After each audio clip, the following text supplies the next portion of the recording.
Okay, I think now's as good a time as any to start. Good evening. How's it going? How is everyone? Hello. I'm still kind of halfway getting ready, but I'm pretty much good to go, I think. How's your day been? How's everyone's day been?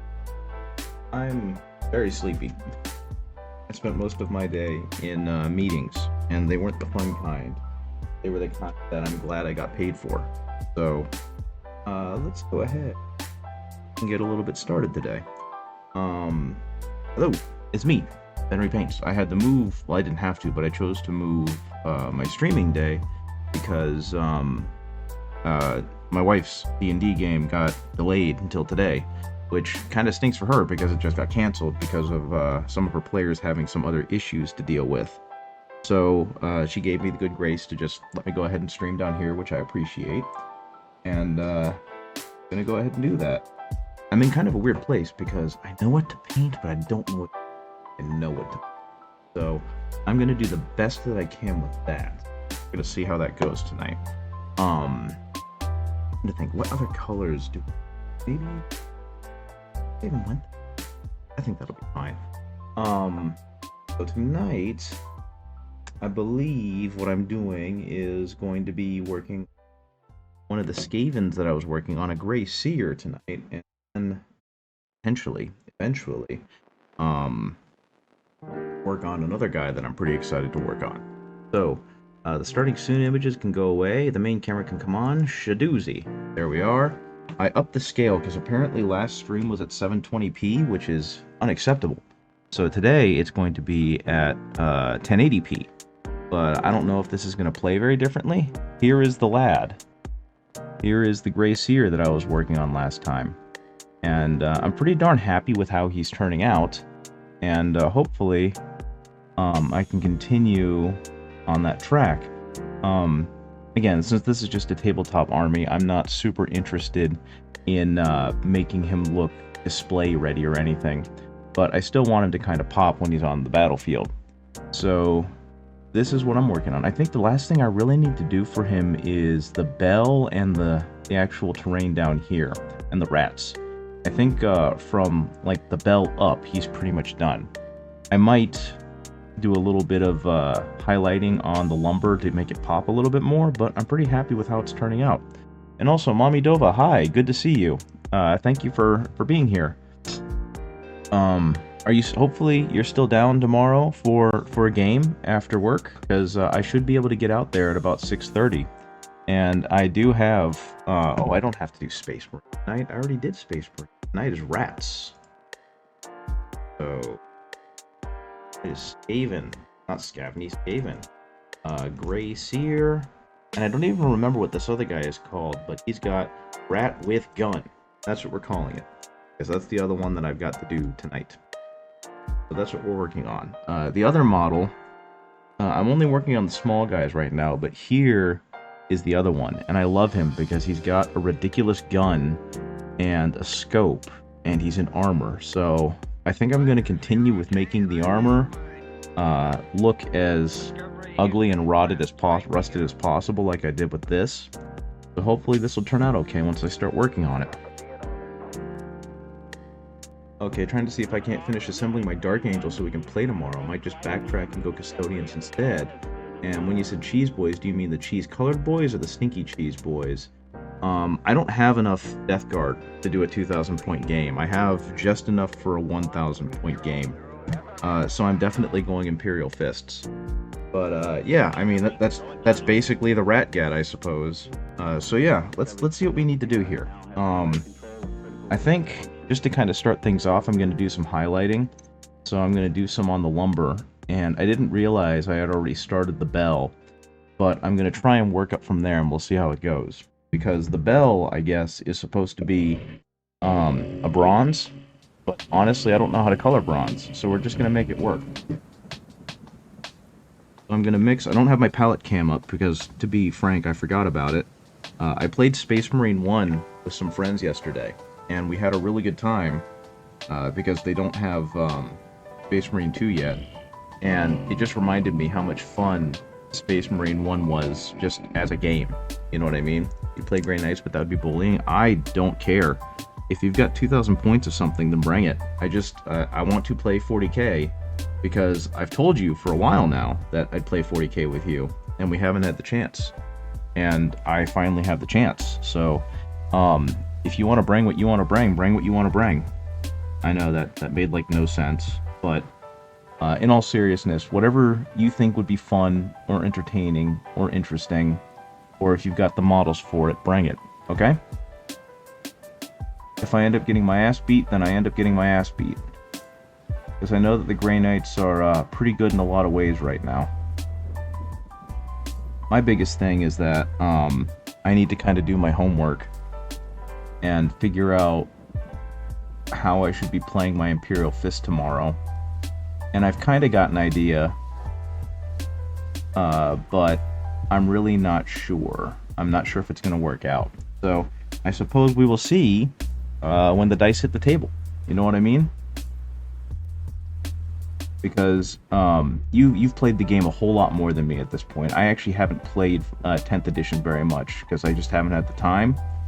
And you've been in a league, so you've gotten pretty comfortable with your army. And you're definitely trying to get your Dark Angels done, been sitting in their boxes for weeks, and I'm only just getting to them.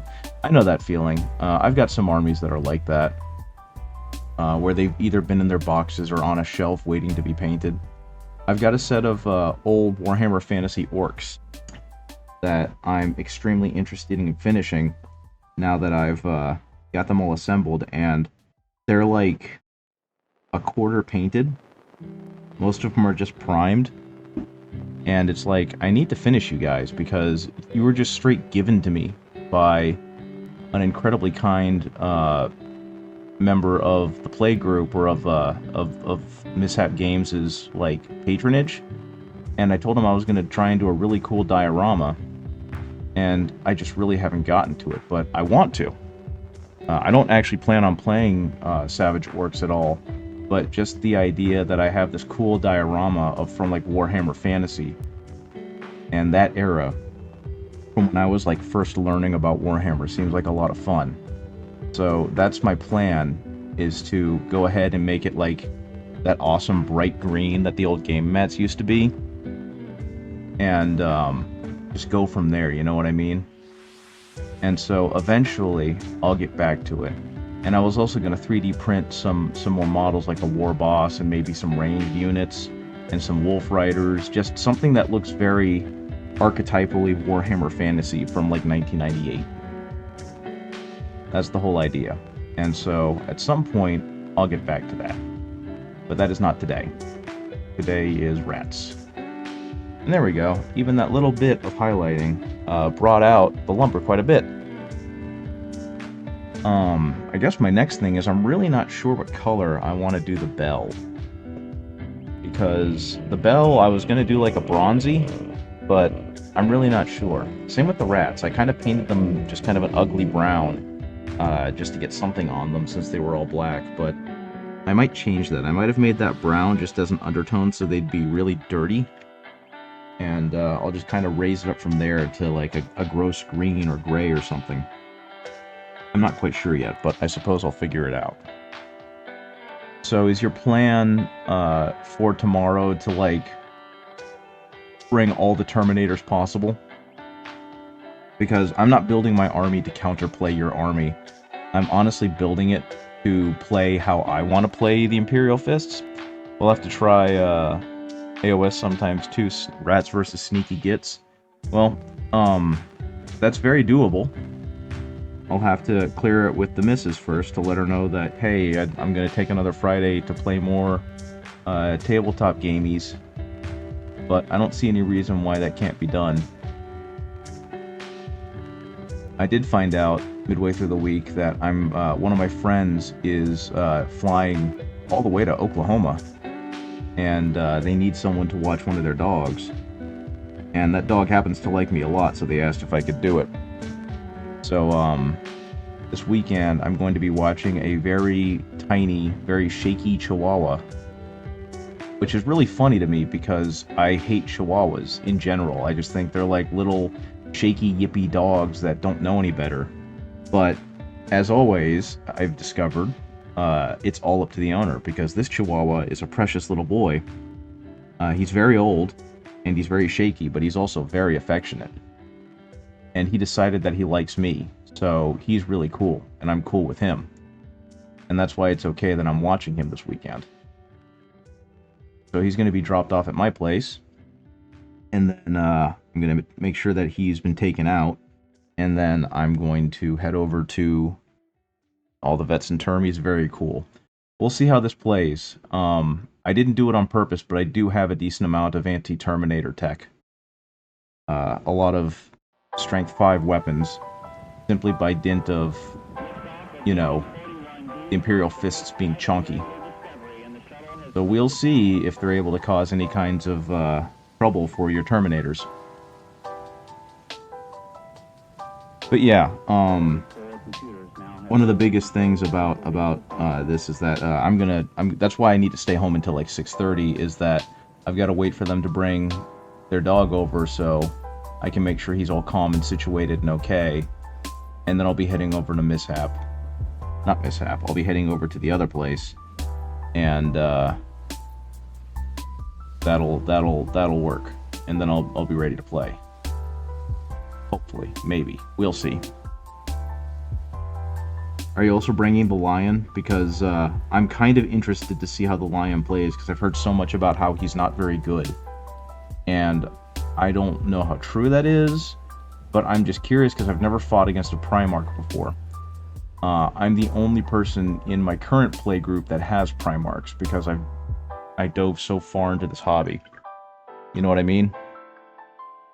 So the fact that you have a Lionel Johnson Primarch that is very playable, if you have room for them in your army, I'd love to see how Lionel Johnson plays. What'll be funny is that since Tor Garadon gets that Siege Master thing, if Tor Garadon ends up one-shotting him, you're 100% bringing the Lion and Azrael. Oh, cool! I can see my my paint jobs destroy me tonight or tomorrow night. Speaking of, you never really answered me about your Night Haunt guy that you have still in box that you were going to use, and Asmodai and Belial.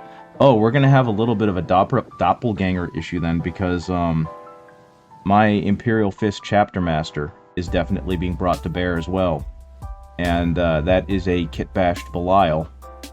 So we're gonna see how that goes, I suppose. But yeah, I forgot what I was saying. Completely forgot. It's gone. Whatever I was talking about is gone. Oh yeah, since Tor Garadon has Siege Captain, I believe it is, he's going to be doing extra damage to the Lion. Since I believe the Lion counts as a monster. Or no, it's only vehicles and buildings, isn't it? That's okay.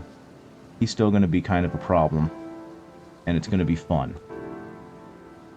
I'll have to look it up, but I remember that, oh wait, no, it has to be monsters, because he does extra damage to Angron. That's where the story comes from. He's not in box, I did end up building him, he's just not primed or painted or anything. That's fine, too. I mean, there's not much really, you've probably seen it, but when I paint, I don't really do it in sub-assemblies very often, because I'm what the experts call lazy. So, if he's all assembled, I'll probably clean him up, so that, you know, he looks as good as he can, and then I'll paint him. Now, honestly, he's not one of my favorite models, but you know what? Characters for Night Haunt are characters for Night Haunt. But yeah, whatever you decide to do with him. My Belial's probably just going to stand there as a Terminator Captain because Belial's kind of poopy. Oh, well, that sucks. Given how cool a model he is, that really stinks that he's not very good. Does he just have weak stats or something? Or does he not do much for the Terminator models? That is weird to me, the idea. I mean, that was something I thought was kind of funky about the Imperial Fists, and of course, it could just be that my knowledge of the game is lacking. But it feels like the Imperial Fist characters don't really service the models they get attached to, you know what I mean? And they don't really service the overall strategy of the Fists. Because they're all about siege. His abilities are just bad at the moment. Well, that stinks. That's unfortunate. Like, Torgaradon is fine for what he is, I guess. He helps his unit ignore cover, and he himself does extra damage with his big freaking hand.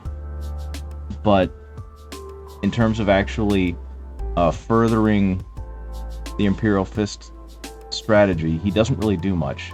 I kind of wish that they had just made them more defensive, you know? Because that's what the Fists are known for. And just like, I don't know. What are Belial's abilities right now? Because I legitimately have no idea what that model can do. I just know that it made a really good conversion piece. Because it's a cool looking model. And actually, in that breath, I really wish I had taken a second to figure out what model the other rat is that I'm about to do. Because I have no clue.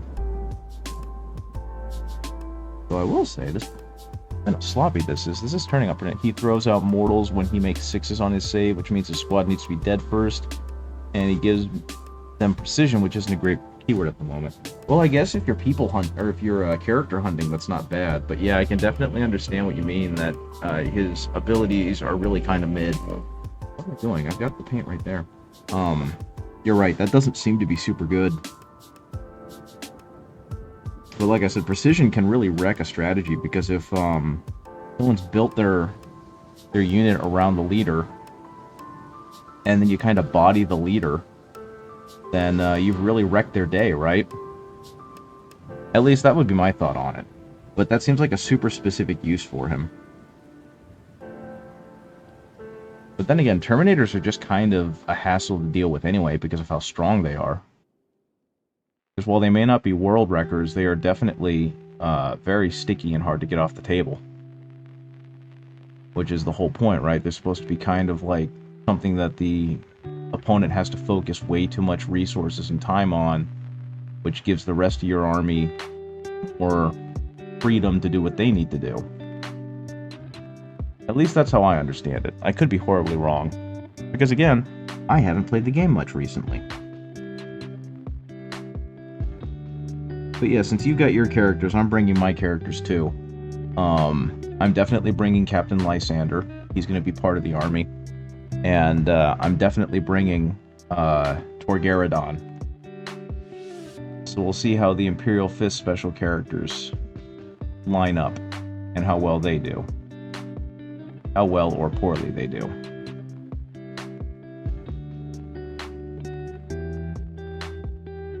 Yeah, I gotta tell you, man, the orange paint in general sucks. It might just be because the two I've used are no good, but it really feels like orange paint is just kind of sparsely pigmented and doesn't do a very good job. Right now I'm mixing, what is this? This is Vallejo Bright Orange, and I'm mixing it with Vallejo Pale Sand to try and bring a little bit of a dull light through the reflections off of the metal on this bell. And hopefully all of this will end up looking pretty okay. I think it looks pretty okay now. It's just a matter of making sure that it still reads well enough once it's done. Yeah, just very gently kind of hitting some borders and some spots where light would probably bounce off. And then most likely I'm going to end up airbrushing a lot of this with a light green anyway to do that warp stone glow thing, since he's clearly cracked open the ground and has, you know, rats coming out. So we'll see how that ends up looking once I get there. That'll be an airbrush thing, because I really don't want to try and dry brush that on right now. This is probably going to need a little bit more blending into the orange, because we've got a really stark contrast there. But yeah, I'm looking forward to playing some 40k, because like I said, haven't done it in a while. I haven't had friends who have been available to, or who really want to. I'm hoping, perhaps, I can convince another buddy to come over and play a little bit, or maybe I go over to their place and play sometime. But the actual playing of 40k has kind of fallen off to the side due to the current job. and just not having time. This is the first weekend I'm going to have in a while. And honestly, that bell turned out pretty okay. I mean, look at that. It's not super shiny or anything, but it definitely gives the appearance of there being like light reflecting off it. Next, I suppose, is time to go to these rats. These little lads pouring out of the bell. Yeah, I think this one is just going to get a little bit of a coating, so he's a slightly mangier, but brighter brown. We'll see how this turns out. Okay. But yeah, are you going to have like any vehicles or anything? Are you going to bring any tanks or rhinos or anything other than Terminators and I don't know what they're called anymore. Veterans, right? Because otherwise we might have a mild problem.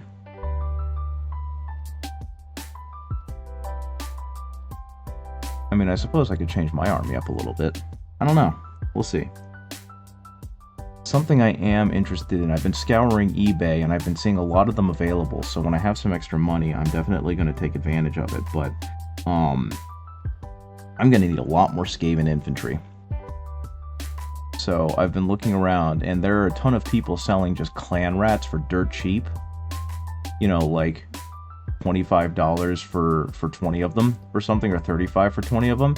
And it's just like, I can finish my Dark Angels. I've had Land Raider and 2 Gladiators. Good gravy. Yeah, you're probably actually going to have better firepower than me.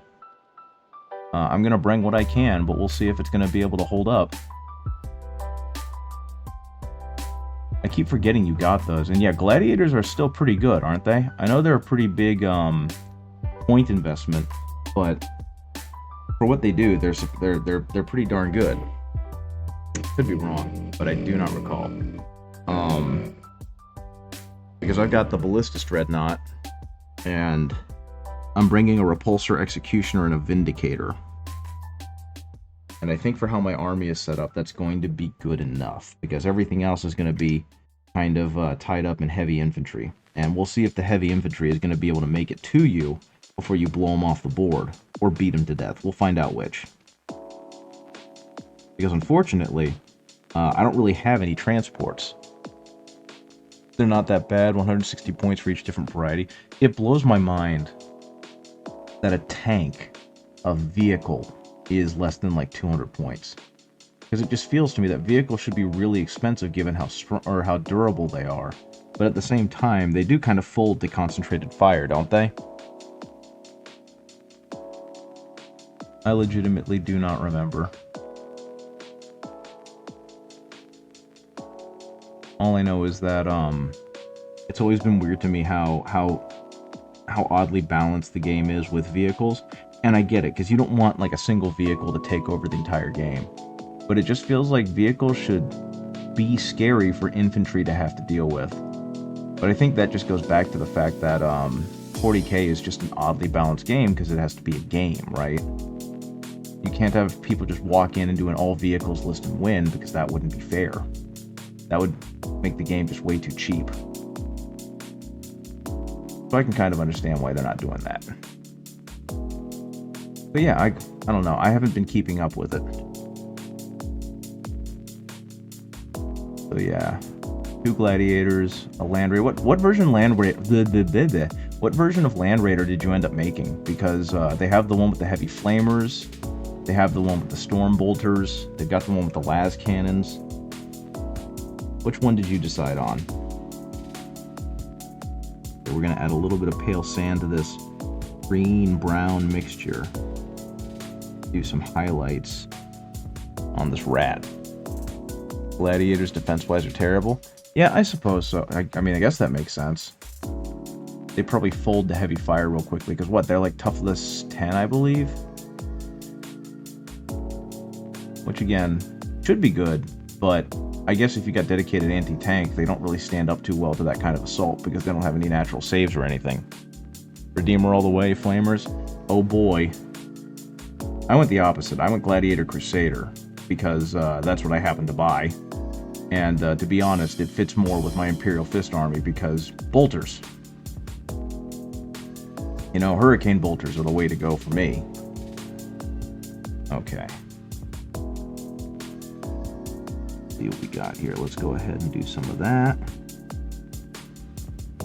Again, getting a little bit more like layer depth on these rats, because otherwise they're coming across very flat. And even though this is just meant to be like a tabletop or tabletop quality, I still want there to be some texture depth to these to these guys. That should be good. Okay. Maybe some dark. Go with the gray, and then I can make some of them a little more black, but with like a sheen to them. I don't know. I guess we'll find out.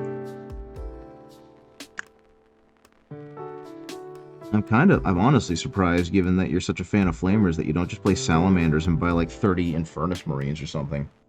Though honestly, I would love to see how that would play out on a battlefield.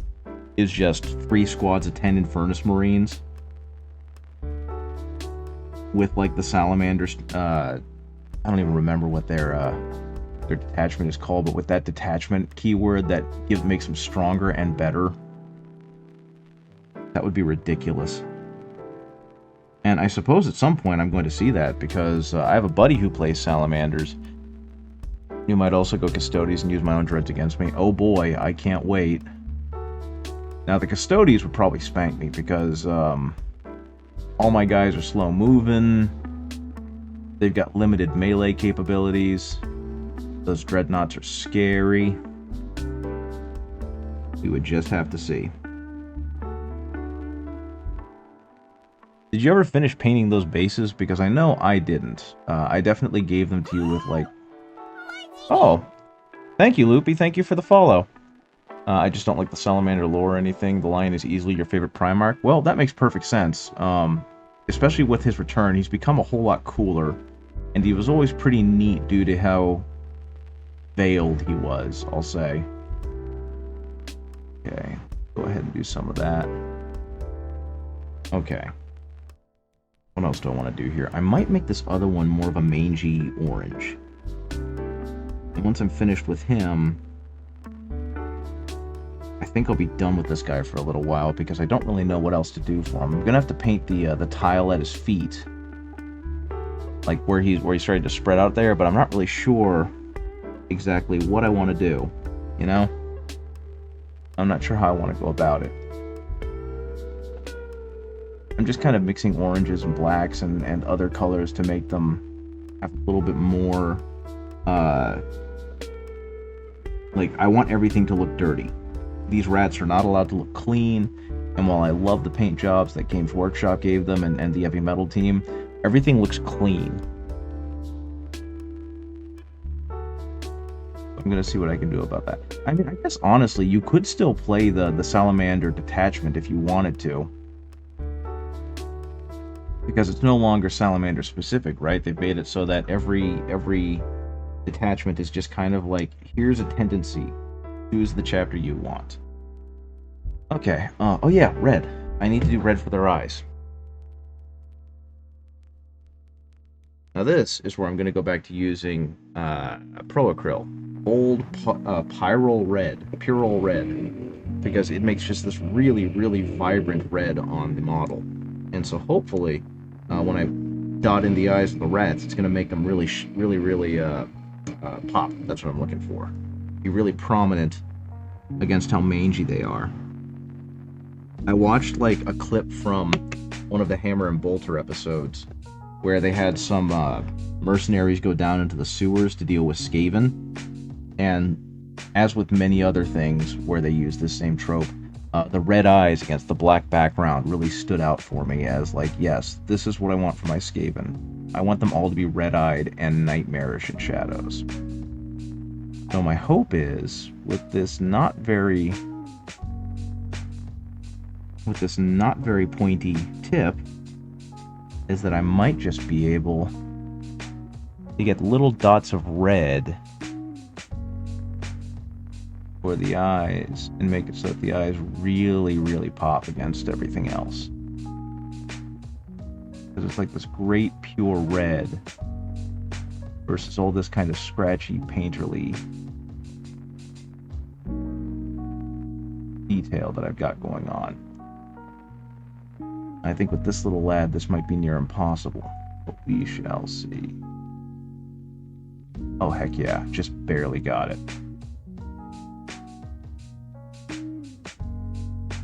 Okay, see if I can get this side. At some point, if I can ever get my friend back into the painting, we'll have to get his World Eater / Corn army up, and then you'll be able to do the Lion versus Angron, if you haven't gotten to do that already. There we go. Yeah, those red eyes definitely pop against how dull their coats look. That's what I'm going for. Heck yeah. Heck yeah. Right now... Oh yeah, I can probably do a little bit more browning on the book, because the book is very dark, and I guess I was in the process of making it brighter as it got closer to the edges, but I never really finished, it looks like, so I'm going to do that for a second. Get some of these spots where a little bit more texture could make this really look nice. Okay. Now I will say, are you still making your way through the Horus Heresy, or did you kind of like take a break on that? Because I do know that collecting those books on Audible is very expensive. Because I'm curious, actually, if you've read, like, Descent of Angels and Fallen Angels, and I think there's one or two more in the Horus Heresy, but there are some good Dark Angels books in there. Or at least I like them a lot, as a non-Dark Angels fan. They almost made me want to play Dark Angels, but to be honest, with the first one especially, I realized I liked the world that they created on Caliban a little bit more than when it just became, you know, the Dark Angels are part of the Imperium now, and it's back to just standard Bolter porn. What they had going on Caliban was very fascinating. Currently taking a break, completely understandable. Completely understandable. Those books can become very, very tiresome to read if you keep up with them too long. Everything just starts sounding like the same depressing slog. Which stinks, because it felt like they had a story they wanted to tell, but they kind of got caught up in their own hoopla to get there. And it makes me wonder, like, what was the business strategy for Games Workshop for releasing anthologies and other things that just weren't very interesting? I'd like to know the context, because I feel like they didn't do that just because they were milking it for money. They had to have some reason why that was their choice, you know? What made them decide to make like 50 million books of filler? You're only like 4 deep at the moment doing the Infinite and Divine. How do you like the Infinite and the Divine? Soft Servo read it, and he said his biggest issue was it was just that parts of it felt like jarringly common and modern compared to other parts where like the Necrons got to be really cool. Okay, I think for now I don't really want to do the terrain on him yet. I'll figure that out later, but I think for now I'm pretty happy with how this guy has turned out. Actually, you know what? Maybe I could do some orange. Some more orange on him to get more of a rust look. Now, unfortunately, the water has just kind of worn this down, so it's not super useful to me, but I suppose we'll see. If I were you, I would actually skip ahead and just read, like, I think it is Descent of Angels. I think that's the first one in the Dark Angels part of the books. When you go back to reading those. Because, while the ones, there are some good ones in between there. Actually, no, I think Descent of Angels might be next after Fulgrim. I forget what the exact order is. But there are definitely filler books in there that you don't have to read unless you're super interested in those specific tidbits of lore. You know what I mean? There we go. Hopefully that will show up a little more vibrantly as an orange on his breastplate, or whatever you want to call that. Just kind of a desiccated metal. And yeah, that ended up looking pretty good. I'm going to put him off to the side now. Goodbye, friend. Now let's figure out what I want to do with you. Do I want to give him the same kind of rusty armor, or do I want to do a little something else with that? And also, with actually, given how ratty the robes are. I might want to do the robes the same color. But he's not wearing the shawl, so the robes would just be kind of a... Wait a minute. Yeah, the robes would be that kind of green, wouldn't they? I don't know. Yeah, you know what? I'm gonna go ahead and do the green. First, though, if I remember right, I base coated them in a brown, like a dark brown, to try and give them more than just that, like, black undercoating. So let's add some water. Let's add some black to the brown. Let's go ahead and start painting over this. And if I also recall properly, actually, I'll be honest, I recall next to nothing on how I painted this guy, the previous one, so I'm probably gonna have to go back and watch a VOD on how I got the fur color. If I recall, it might have been that I mixed the flat dark gray or whatever it is. What color is this? One moment. This heavy gray. I might have mixed this in with the light gray that I have, which is almost like a very pale blue, and that might have been what allowed me to get. Wait, no, that's because he was a gray seer. I don't need to do that again with this guy. My understanding of Skaven culture is that their fur color matters. Especially if they're gray fur, because that means that they're destined to be like a gray seer, which is their wizard warlock class, I think. Do I know much about 40k? A decent amount, Horse 101. Also, thank you for being here. How are you doing? What questions can I answer for you? I'm more well versed in Horus Heresy because that's what I dedicated a lot of time reading, but I know a decent amount about 40k. Right now, I'm painting some Age of Sigmar Skaven from Skaventide, but this is actually pretty atypical for me. I have far more 40k stuff painted than I do Age of Sigmar, or pretty much any other mini for that matter. So if you got a question about 40k, I will do the best I can to answer it. Okay, I continue doing this in this dark brown. And then I'll go back over it with some of that heavy gray. Well, actually, I'll work my way up to the heavy gray, because the heavy gray is going to be a highlight. And I'll see how all that looks once I get there. Now, I will say, the one thing that's going to be a little monotonous about this, and I think this is going to be mainly value practice, is trying to get some variety in the color, because their fur is going to be kind of a brownish color, most likely. Their armor is going to be leather, so it's going to be probably a brownish color. Their robes are going to be a dirty green. Have I seen the new Vizix Scour model? You mean the big Vermin Lord? Oh yeah. Between the Vermin Lord and the Rat Abomination, I've got to find a way to make that money happen. I love both of those models. I want both of those models. I don't even want them to be in my army. Well, the Rat Abomination, kind of. I just want to own those models. You know what I mean? They look so good. And they are so beautiful. So, at some point, somehow, I'm going to find a way to make money so I can just have those models for display or something.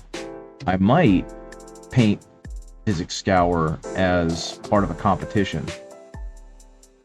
I actually got a really nice compliment from the owner of the game store that we go to, because when I was looking at paints and whatnot, when I went to go pay, I mentioned to him that I was really hoping to win first place because I really wanted those Pro-Acryl models, or those Pro-Acryl paints, since I was moving to that brand anyway. And he was kind enough and encouraging. He was like, well, we're going to have a contest every year, so next year you should go ahead and enter again. Because the guy who won this year is going to Prophet of the Great Horned Rat. Yeah, that guy. He looks amazing. The guy who won it this year is going to come back as a judge, so that increases my chances of winning. And I kind of was modest about it because, you know, there's no reason to be like, oh yeah, well then I guess of course I'm gonna do better. Because I was like, you know, there's a lot of good painters out there, and who knows how good they're gonna be, or who knows how much y'all are gonna improve come next year. And he was like, yeah, but you should enter. You're really good. And the way he emphasized that just kind of caught me off guard, because it's like, okay, I think I'm a pretty good painter, but to hear someone say it and really mean it like that felt pretty nice. But yeah, what I'm most looking forward to next year is seeing how much everyone else has grown. Because that's the fun of these competitions for me, is just kind of getting to see, like, okay, this is where everyone was last year. Let's see how much better it's all going to be this year. And, like, you're actually a really good example of that, Mommy Dova, because you've already improved so much from when you first started asking me for painting advice. I'm super excited to see where your painting journey is going to take you next year. You know what I mean? Because you're really proud of that Be'lakor, and rightfully so. But because you pushed yourself and you entered that competition, you can now look at the Be'lakor and you can, like, say, okay, these are the things I need to improve on, and now you have a goal, right? Now you know that you know. You mean, he said that a lot when he's some of your commissions. I think you mean seen some of my commissions. Yeah.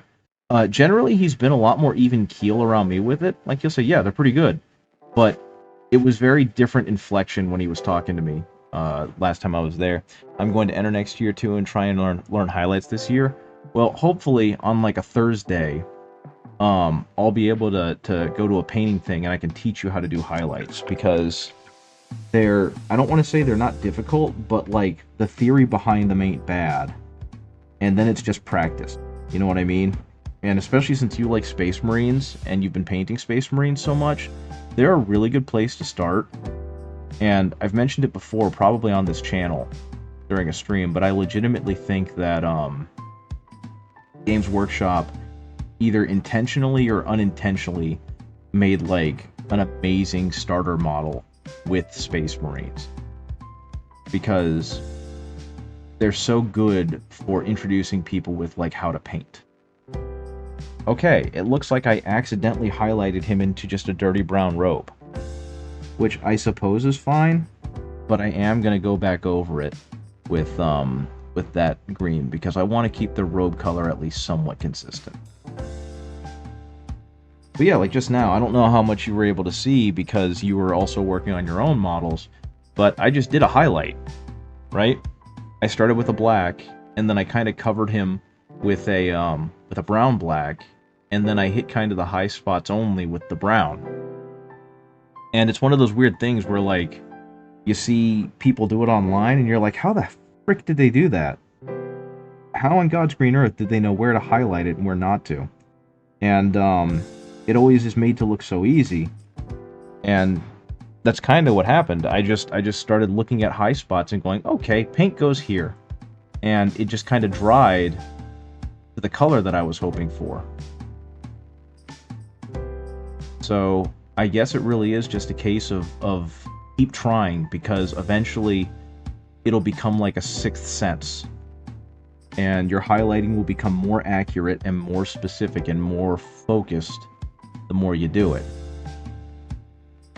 And I've kind of hit that stage, and I'm honestly kind of proud of it, because I never thought I would hit this stage of knowing where to place colors and where to place light. And all it took was me doing this mindlessly for a couple years.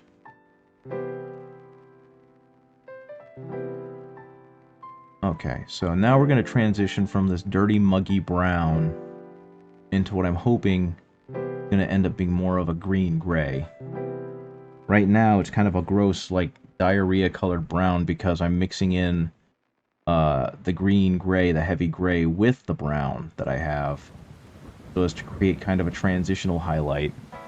And then eventually, I'm going to go up higher to just pure heavy gray, and that's what's going to really make this thing look like it's got some brightness to it. Which is kind of what I did with the last guy, if I recall properly. His highlight was actually just heavy gray. Which is crazy when I think about it, because heavy gray, especially Vallejo heavy gray, is really not very bright. But with the right colors underneath it, it can trick the eye into thinking it's bright. So starting with really dark colors and working your way up to a very muddy gray is going to be really helpful. I think. I'm kind of sad Horse 101 didn't follow up their question with more questions, because I was legit curious. They were like, hey, do you know a lot about 40k? And I was like, yeah, sure, hit me with it. And they disappeared.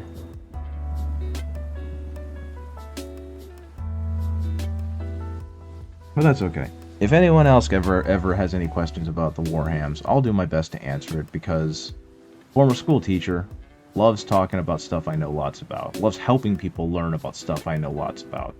And 40K is one of those things where I feel like I know lots about.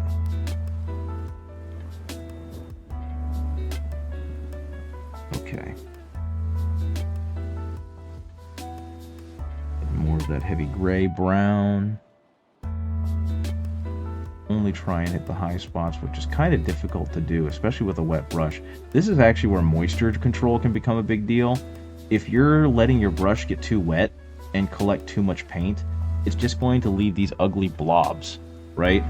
And so you have to be careful with how much water and moisture you actually leave in your brush, or else you're going to have issues with doing these, more subtle highlights, because it's just going to leave paint everywhere.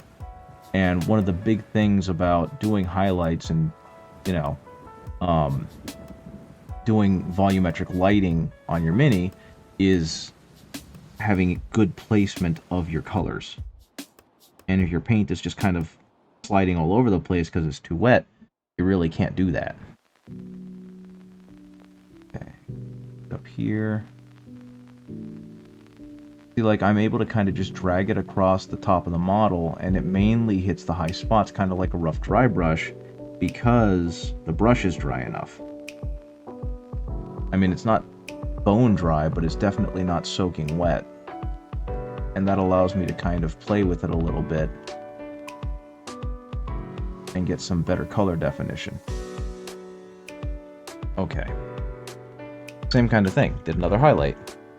Oh, it's out of focus. Why are you doing that? Don't do that. There it is. And so you can see now, even though it is still that kind of ugly, dirty brown, it's also got this slightly gloomier color on top of it.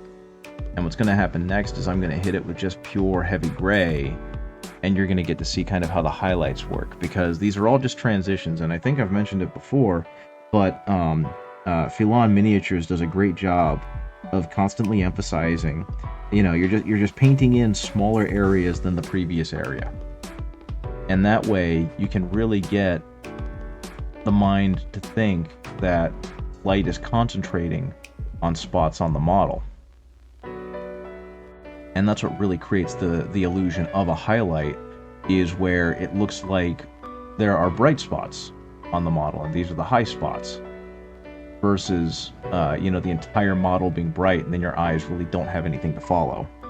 So I'm just using straight heavy gray at this point, which is, like I've mentioned before, it's kind of like a Death Guard green, in that it's a somewhat bright but also dull olive drab, right? And in this case, because it's against such dark colors already, it stands out more. Like, one moment. Let me find something I can use as an example. If I were to just take this heavy gray against this white base, this is the color right here that I'm painting on him as a highlight. So you can see that's not a particularly bright color, and that's weird to look at, because it looks bright in comparison to everything else. And again, that's where the painting and the color theory comes into play, because as my wife once told me, all art is tricking your eyes, is lying to your eyes, right? But if you look at this, it's not very bright. I guess against the white it's fairly bright, but it's not terribly bright. But whoop, there went that base. When I put it up against here, it actually looks brighter. And I don't really need to go brighter than this. I don't plan on going brighter than this. I really don't want to make it too bright, because then it's not going to read well. And I will be completely honest with you, I am not going to this level of detail on any of the line troops for the Skaven. What I'm probably going to do with them is I'm going to use the speed paints that I have, that I'm trying to get some use out of, because I don't like speed paints. I don't like how they work. I don't tend to like how they look when I paint with them, but I'm going to give it a shot. And what I'm going to do after I spray prime everyone black is I'm going to spray prime them again with a brown, like a brown base coat, and then I'm going to dry brush them with like pale sand. And we're going to see if that allows me to create bright enough highlights and mangy enough shadows to make just the speed paints work. Because they are kind of blah colors. They're just very straightforward, which is fine for what they are, but for my purposes, not quite good enough. So we'll see. Maybe they'll surprise me, and maybe I'll be like, oh my god, I was wrong. Speed paints are awesome. But we'll just have to wait and see for me to get there. So that's kind of my next thing after I finish these characters, is I'm just going to assemble all of the clan rats that I have, and then throw them through the blender that is the speed painting. But right now, I've got a couple more major units to paint. I've got the rat ogres, who I've assembled, and I don't even think I've primed them yet. They're just kind of sitting there, bare plastic and all. And I've got the rat Jezzails, the Skaven Jezzails, the Plague Jezzails, whatever they're called. I've got those guys sitting there, so I gotta finish them too. I'm excited to do those ones. Those ones are neat. I like the, I don't know about you guys, but I love the idea of rats with guns. The fact that they have so many guns is very funny to me. Because that is the animal I would probably trust the least with a gun. Okay. Just crazy, feral, angry rats. Go ahead and do a little bit more of that. And see, I'm also kind of cheating here, and you can probably tell, but by doing these really rough, sketchy-looking dry brush drags, it's doing a really good job of kind of creating texture for me. So I'm not having to do very much.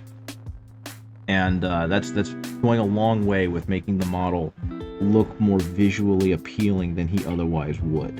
You know what I mean? Because you saw him when I first put him up here.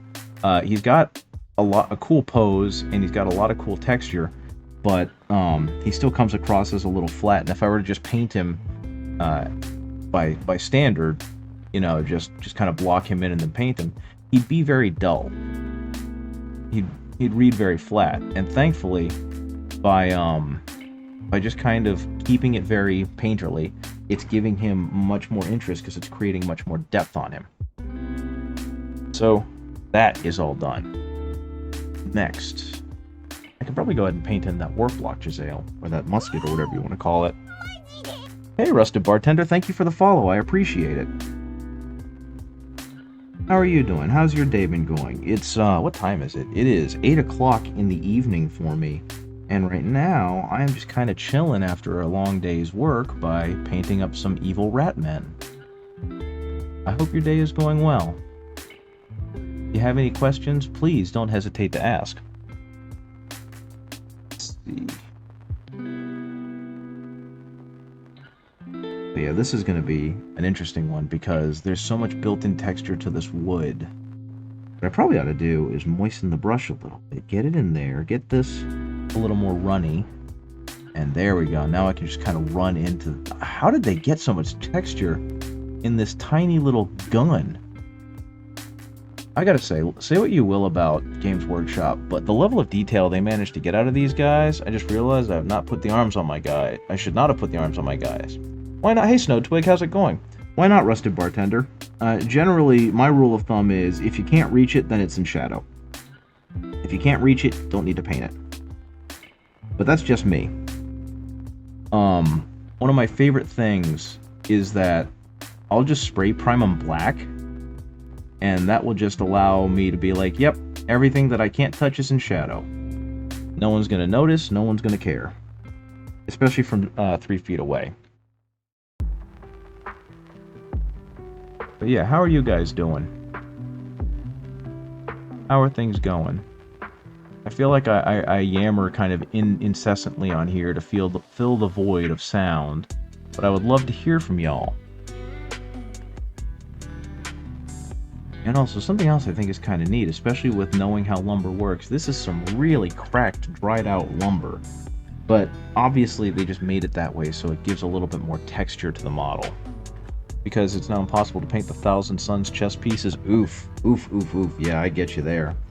I would go as far as you can with the brush and then leave the rest to Zinch.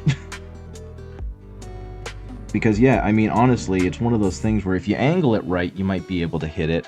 But beyond that, who's really going to see it, right? Are you working on some rubric marines?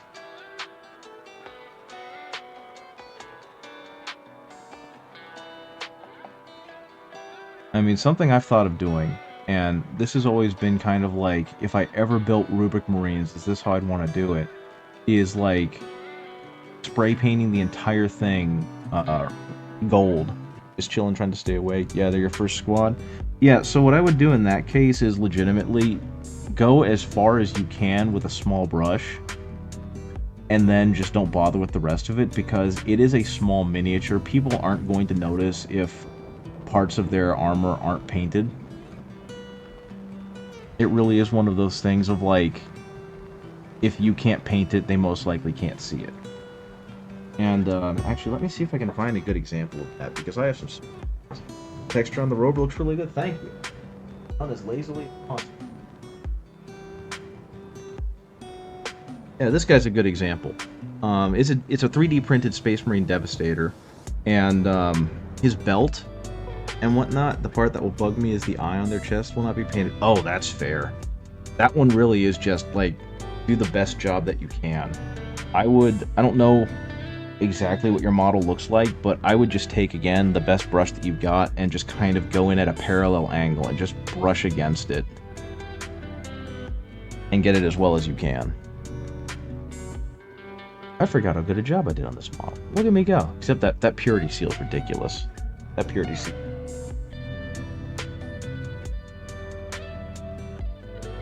But yeah, this texture on the robe is straight up just me drying out the brush and going like, because it leaves the brush strokes on there. And it just, like I was saying earlier, it just adds a lot of depth that otherwise wouldn't be there, and it makes it look really darn good. So, that's my stratagem. That's how I do that. Okay. That's way too bright. I don't like that. Let's dull that down a little bit. Okay, so yeah, there we go. I want there to be a little bit of brightness in the wood grain, because I want the wood grain to really kind of show off on this guy. But it doesn't need to be so bright that it looks cartoony. But yeah, best of luck on getting those chest plates painted, because it is really tough. It's doable, but it's tough. That's where brush finesse comes in, you know what I mean?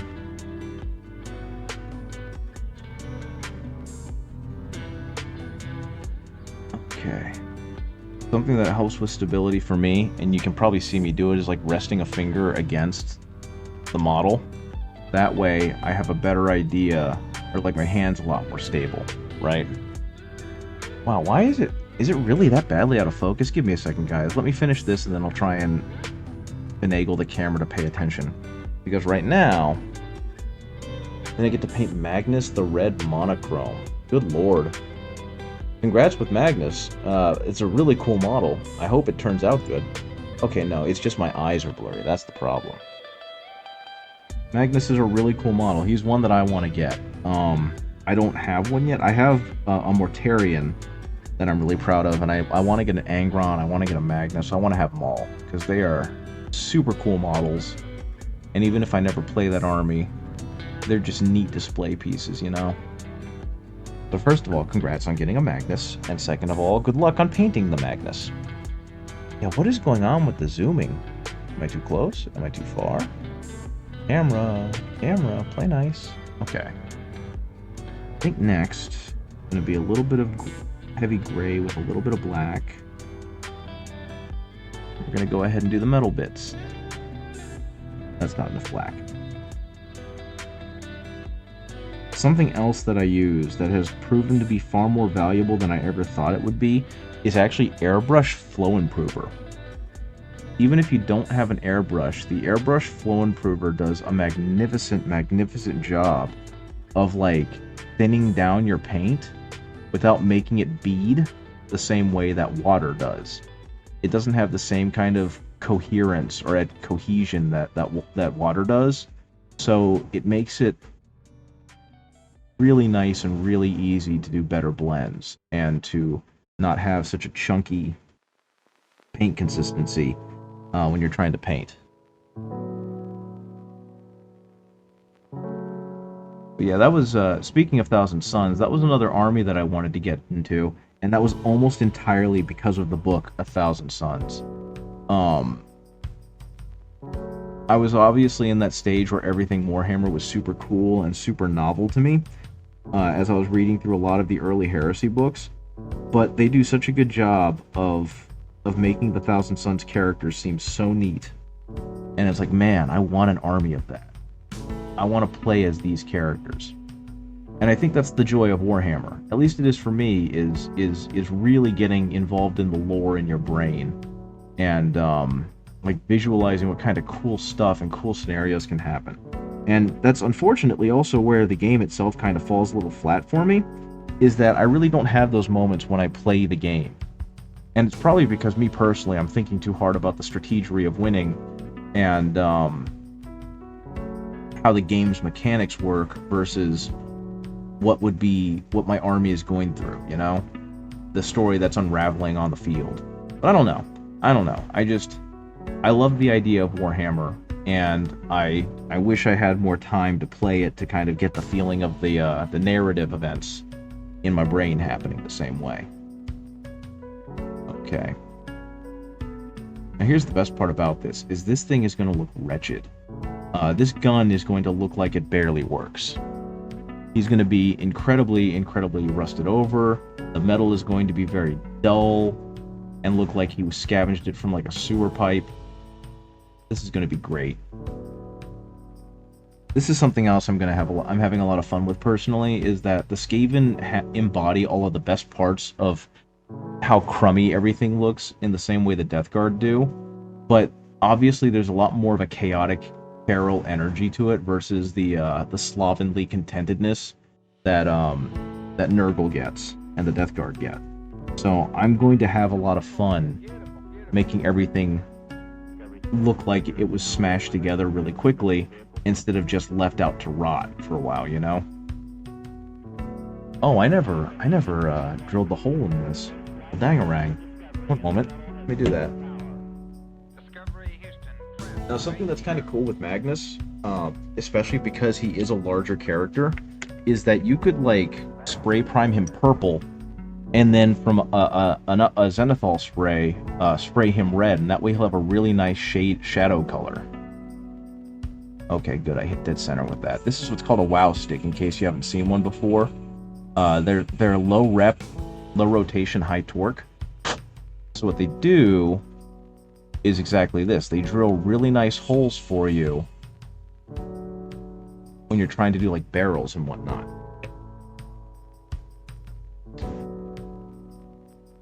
But yeah, that's a big reason why I want to paint Magnus, because the combination of purple and red just has some beautiful, beautiful depth. And you get that through like his skin. I don't know if I still have it, but I made a kill team out of Reavers, just because I don't like Reavers, and I had a couple left over from like the easy to build minis from 9th edition, and I decided to paint them as like my favorite chapters at the time, and one of my favorite chapters at the time was the Thousand Suns, so they got painted in Heresy era red. And again, just having like a dark blue with a zenithal of a red looked good.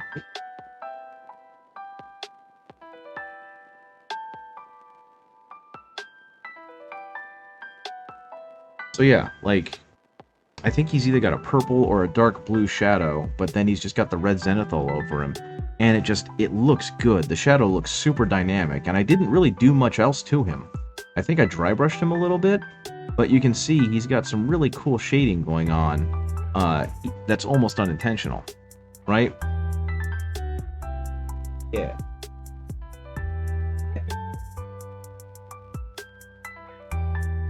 What I'm hearing is if I do more commissions, I can pay you Magnus and Angron.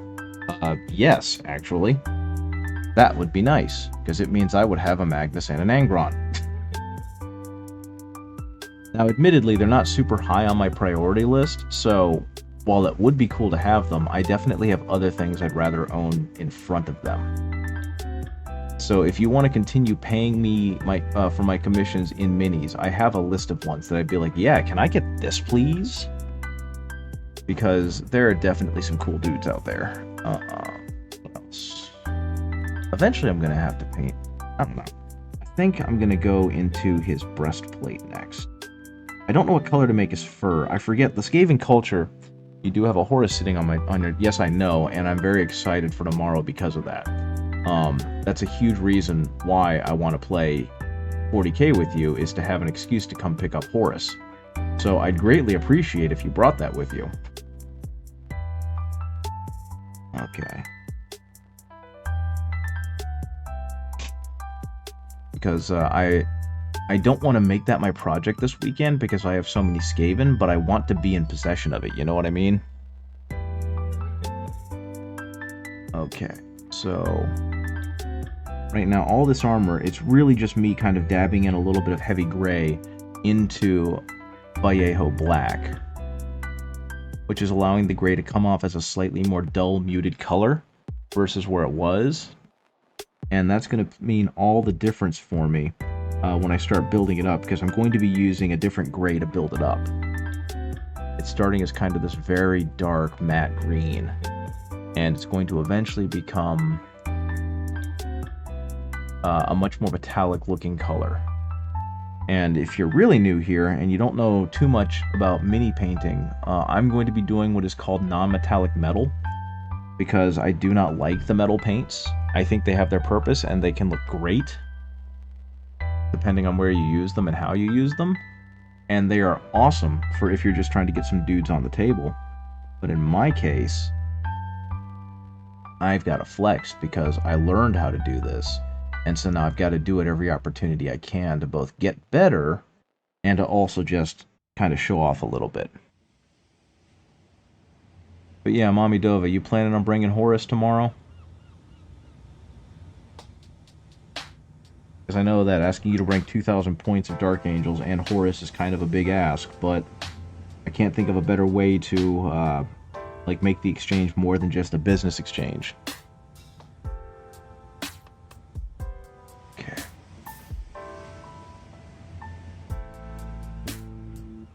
Oh, you can bring it all for sure. Fantastic. That's going to be awesome. Okay, and actually, in a second, I'm going to have to be right back because I'm also doing some laundry. And it sounds like it finished, so I'm going to need to swap it out. So, I'm going to be right back. Let's see. Boom. And we're going to do boom for now. I'll be back in like 2 or 3 minutes, okay? I'll be back.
Okie dokie, I'm back.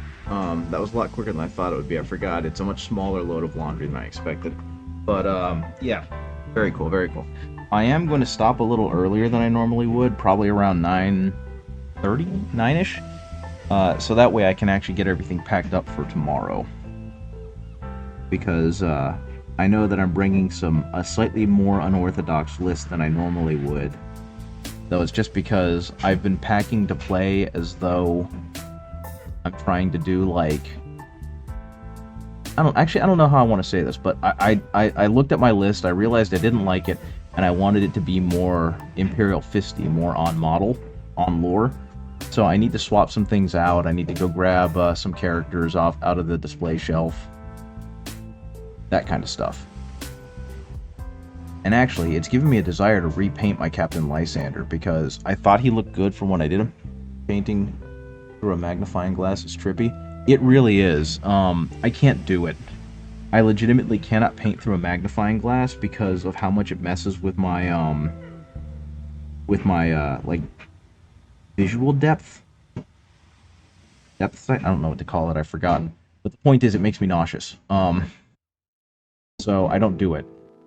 Everything I paint, what really helps me is just having really good light. Just having really good light. So I bought a fairly large, fairly expensive light setup. Not fairly expensive, maybe $150, $200 total. But it's allowed me to have extremely good light from every direction. And so I can see really fine details without needing a magnifying glass. Painting with just a regular desk lamp was nowhere near enough. And so my setup has led it so to allow me to do really fine details without needing to put on like a magnifying glass or anything. Now, obviously, there are limits to that. There are certain things that I still struggle with painting, like eyes. I've hit kind of a plateau with that, but it does mean that I don't have to give myself a headache, which I appreciate, because headaches suck. Okay.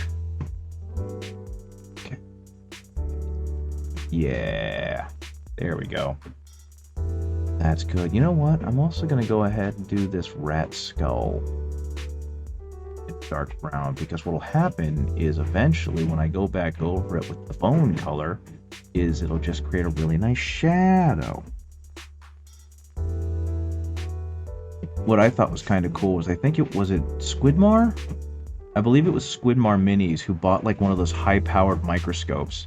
And what it allowed him to do was he like put the mini under the camera, so it was really far away, and he'd look over somewhere else at the monitor and he'd be able to see an extremely highly magnified version of whatever he was painting.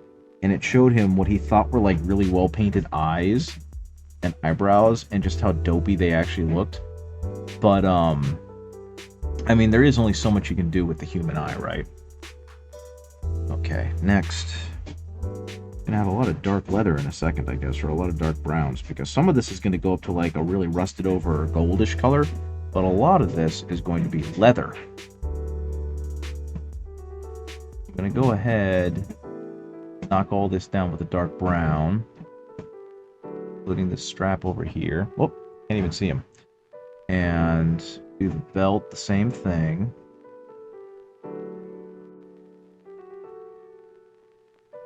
There we go. That satchel's gonna have to be a slightly different color. I might add some red in there. And then you got this blade over here. I forgot about you. There's something else I'm gonna have to paint a different color, aren't you? That's okay. We're gonna have to see how good I actually can get by how many different colors of brown I can get out of this. Because I am using a pretty limited palette. I'm using, looks like 4 colors total right now. That'll expand a little bit as I start shading things in, but for the most part, it's staying pretty strictly heavy gray, black, brown, and, I think that's, and black. Like heavy gray, black, brown, and, pale sand.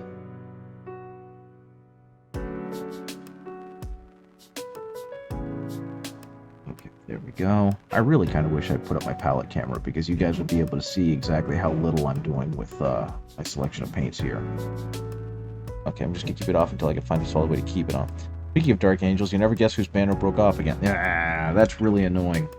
I would get a small brass rod. That would pretty much be it. That really sucks, because that's one of the coolest parts of the model. Let's mix some of you and make you into more of a gray.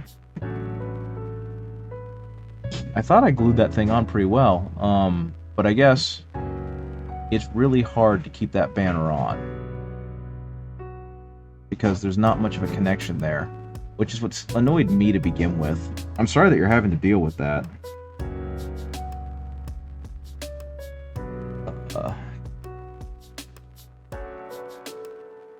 But yeah, I think there's got to be a solution to that issue, man. There's got to be some way we can fix that up so that Asriel's banner stays on.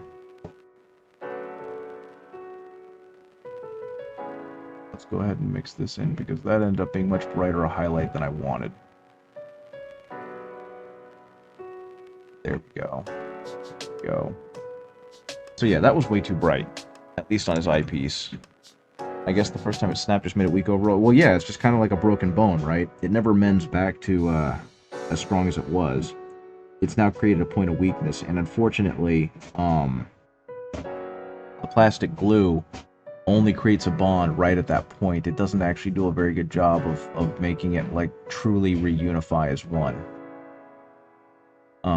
What I think might be your best idea there is... If we're ever able to both go to a painting night, bring him with you, and then I can bring my actual painting supplies, and we can figure out some kind of way to make it stick better. But it's never going to be a super secure bond unless we use like a brass rod or something. You know what I mean? So I'm sorry that that's the case. I thought I had done a good enough job, but apparently it has not, and that's really annoying. Okay, so again, being kind of sloppy here, and a big part of it is that staining is never really a consistent color. So in this case, it really is just about modeling the metal, the eventual going to be metal. And that way, when I do extra layers of other colors and stains of the metal, it'll really show up. I just realized he has warpstone in there. That's awesome. So in his case, I'm going to have to paint the warpstone a different color. It's going to most likely be a pretty standard green, and then it's going to brighten up to like a lime green, because warpstone. Oh hell, I super glued myself after it broke again. It just broke the other day when I was rearranging my desk to give me some hobby. Yeah, that's because super glue is weird, because it'll make it so pulling it apart like so is difficult, but any other motion is going to snap real easy because of how cyanoacrylate works. You know what I mean? So you did the best you could, but there needs to be something else reinforcing that connection. And again, that's something that I can try and help you with if we ever get to like a painting evening at the local game store. Painting night, that's what it's called. So yeah, just keep it off him for now, and then we'll eventually work on it. If I'm ever actually to make it to a painting night, I'll let you know first of all, and then you can make sure to bring him. Because that model is too cool to not have the banner attached to it. Gonna go ahead and paint the skull a little bit. And again, slowly building up color. Just kind of slowly adding more color and making it warmer and brighter, so that by the time it hits the very top brightness of just like the pale sand, which I don't actually think I'm going to go that high, but it'll really show up, you know what I mean? That's the whole point of doing the bone that way. Did he have any other bone on him? Oh, he's got a lot of rat friends. That's something else that I really dig about these guys, is how many rat friends they have. I love the level of rat friends. They have a bunch of little guys that are just hanging out with them and existing and living their best life, and that's really cool. Okay, I'm gonna go ahead and just paint some of the leather here.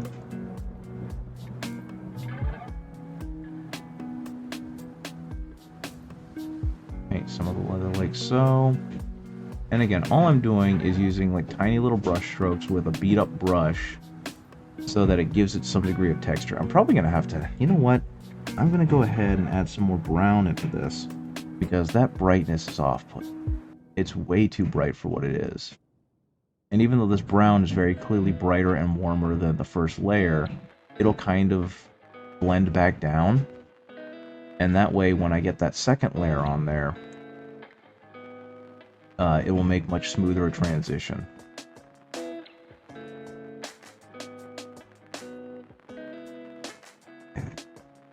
Black, gray again. Go right here.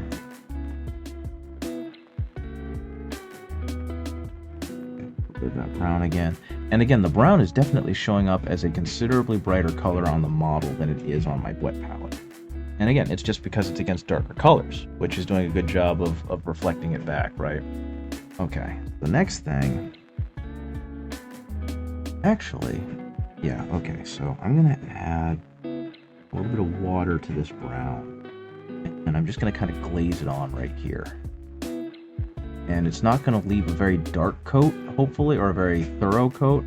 But what it will do is brighten everything up a little bit. That might be too bright. We're going to mix that in with some... And then a little more of the water. We'll see what this does to it. This might actually make it a little too bright. We'll find out once it all dries out, you know what I mean? And we'll see how that looks. We'll do the same back here because they're both made out of the same leather. I might have to knock it back down. Who knows? We'll find out. Imagine of that. Let's go ahead. Get the leather straps on his shoulders. Leather straps on the shoulders. There we go. And actually, let's knock that back down. Knock that back down a little bit. There we go. Got a little bit of that warmth, but it's not overwhelming now. Okay. Next, we're going to finally add another color. This is going to be... It's called Light Gray. This is Vallejo Light Gray. So this is kind of a bluish tint to it. It's a cool gray. And we're going to see how this looks. Something else I'm going to do, and it's my next project after I finish with these Skaven, and I'm very excited about, is I'm going to do a Horus Heresy Sons of Horus army. And that is specifically what I bought this for, so that I can just go ahead and airbrush them.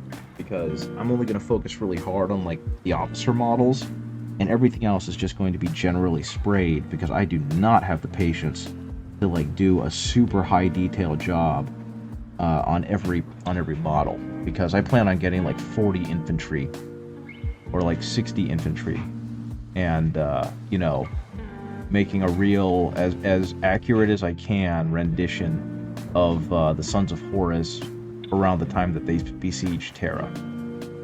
So we'll see how that goes. Now, in terms of this armor, I will be honest with you, I have no clue what I'm doing. I'm just kind of spitballing it now, because I noticed that he's got a lot more of it, so it'll probably show up a little brighter than the other guy. Right now it's coming across a little too bright for my liking. I'm most likely going to knock that back down a bit. But what'll happen is when I go back over it again with the brighter color, there'll be a nicer transition between the light and the dark. Hopefully. There's a lot of hopefullys involved here, because I am legitimately just making this up as I go along. Like, this might work. If I do it this way, it might turn out okay. So, if I do this right, there's a decent chance that we'll get these nice layers of brightness that will eventually add up to a really good, bright... This is going to be weird to say, but a really good, bright, dull metal. It's the whole plan right now.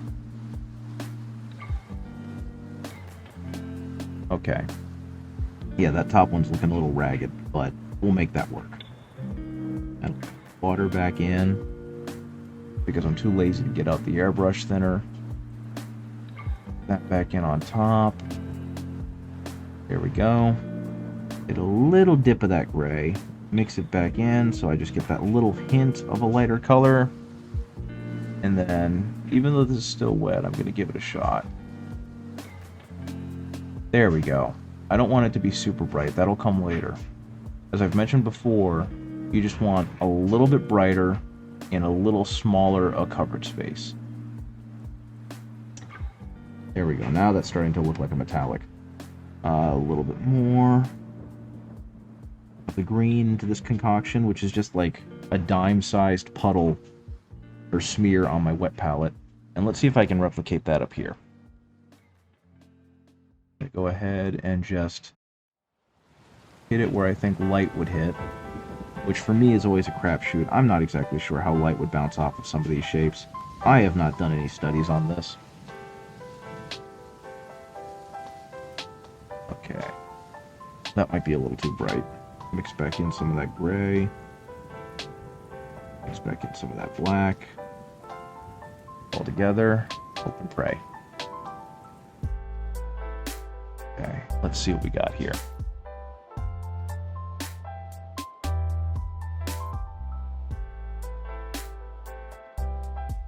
But yeah, if you guys haven't seen the new Skaven, Mommy Dova was talking about this a little earlier. If you haven't seen the new Skaven models, it's just further reinforcing my belief that they're just letting the model makers over at Age of Sigmar cook. Because the new Skaven models are gorgeous. And by gorgeous, I mean horrifying. But the range refresh really does legitimately look fantastic. And I'm so happy that Sigmar is starting to turn heads in the mini painting community and the wargaming community, because they're getting to do fun things with the models since they're not so tied down anymore. You know what I mean? Like, one of the things that kind of hamstrings 40k a bit is there's a very specific look that people expect, and so deviating from that look could be bad. But with Age of Sigmar, it's like, whatever, man. And because of that, their stuff looks really good. Actually, let me see if I can find it real quick, because I cannot elaborate too much on how good the new Skaven character looks, the new boss, and the, what it's called, but it's such a good mini. Skaven. Okay, and plus, I gotta tell you, I need to get Thanquol and Bone Ripper. Again, fantastic models. And the Arch Warlock. I gotta get the Arch Warlock. He's just a tech priest.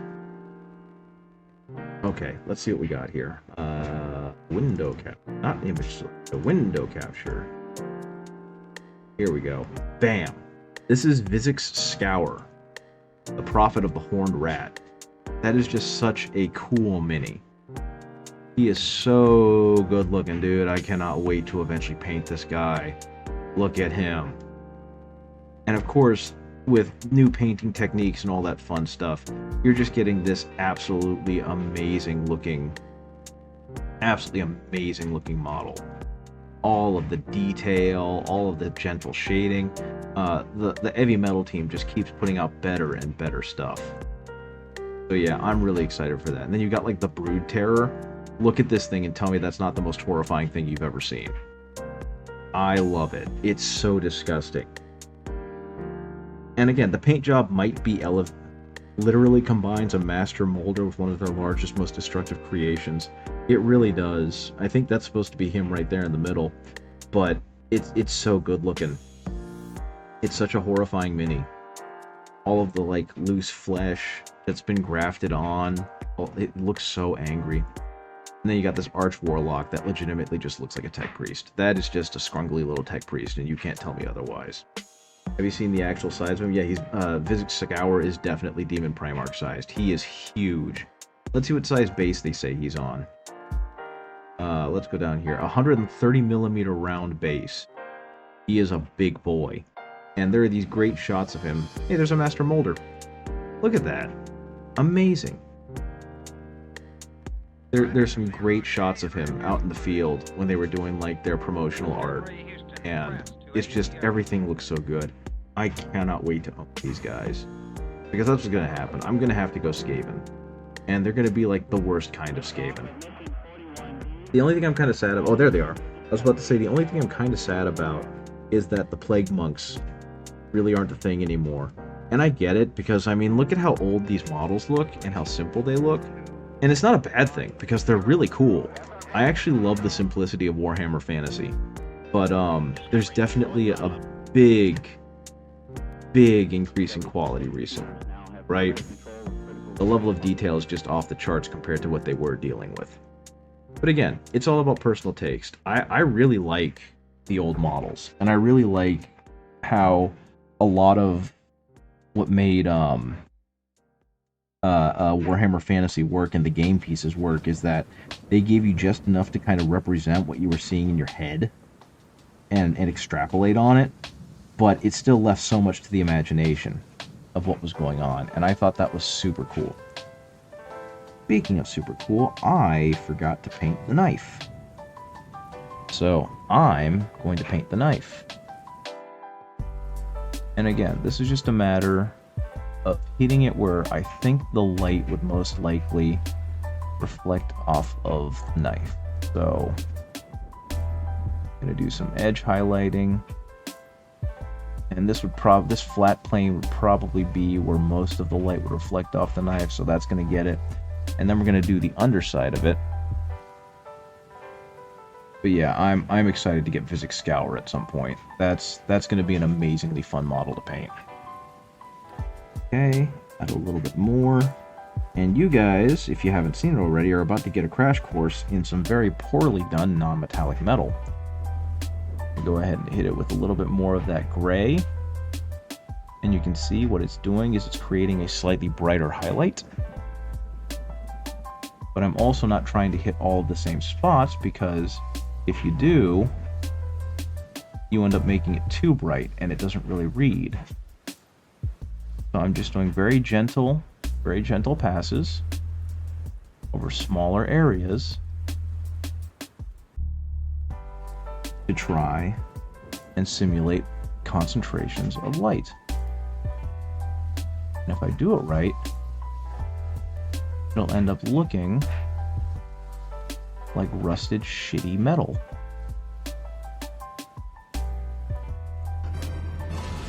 Hey, Ratsero, thank you for the raid. I appreciate it. How was your stream? How are you doing? I hope you were painting something really cool. I'm painting... I don't even know what this guy's called. I just know he came with the... Oh, thank you for the follow.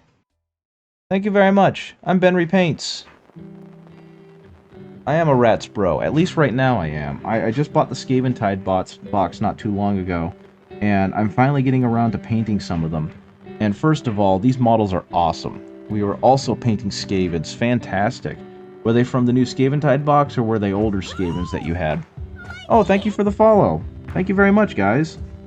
Much appreciated. I'm going with gosh, I don't even remember the name of the clan.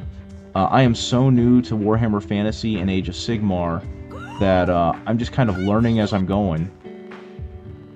I'm going with the one that's... Good evening. Good evening, good evening. I'm Ben Repaints. I'm a very small-time painter, and I try and stream every Tuesdays, but my schedule got a little messed this week, so I'm painting on Thursday. And right now, I'm working on my Skaven boys. I've got a Grey Seer that I'm almost done with. I just need to kind of touch up some of the metal around the bell and do a little bit of terrain so that I can get that really nice warpstone glow. But my knowledge of Sigmar and of Fantasy is very minimal. So right now, I'm just kind of enjoying the process. I normally paint 40k stuff, but the Skaventide box was just too good. And so I had to purchase it, and I had to do cool things with it. And I'll be honest, I'm kind of going into this without much of a plan. I'm just kind of, you know, painting as I'm going, and hoping that it looks okay. All I know is that these are basically very aggressive, very chaotic Death Guard in my brain. So I'm trying to get that kind of moldering, you know, poorly maintained look, but more like aggressively gathering junk versus just letting it go. So like, a moment.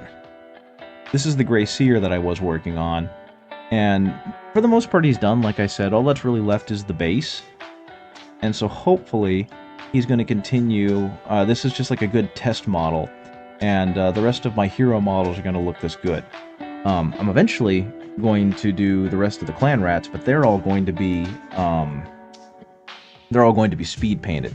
So I'm going to see if I can get something close to this with some speed paints.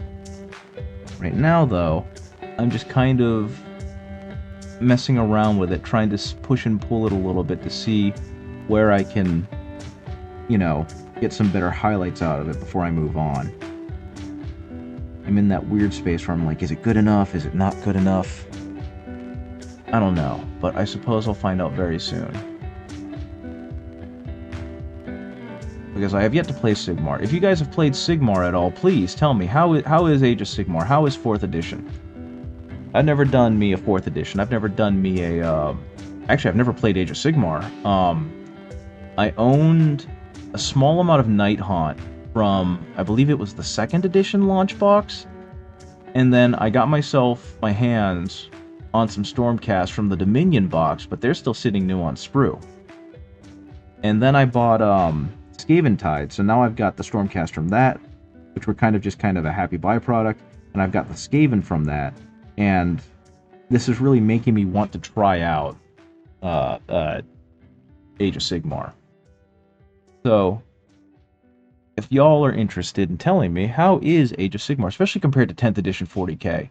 I've played mainly 9th edition 40k, and a little bit of 10th, but I'm curious, how does Age of Sigmar compare to 10th edition 40k? Because it feels like 10th edition 40k definitely has some growing pains to do. Oh.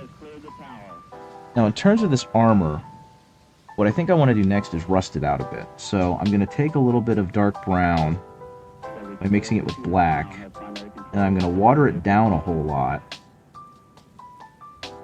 And then I'm going to kind of drag it across all of this metal. And so it's going to end up making it just look dirty and ill-kept. Neglected, that's the word I'm looking for. And then I'm going to add some orange to this, which will create a really nice rusted effect. Right? Because right now, it's just kind of brown. And soon, it's going to be kind of brown and orange. And I'm going to try and puddle the rust effects so they're only in like the crevices where moisture would actually gather on armor like this. But we shall see. But yeah, my plan is definitely to start buying some more Skaven when I have a chance, because if these models are any indicator, I'm going to have way too much fun painting this army. What can I do here? What can I do here? That's going to be good. Oh yeah, I forgot to paint his little helmet thing.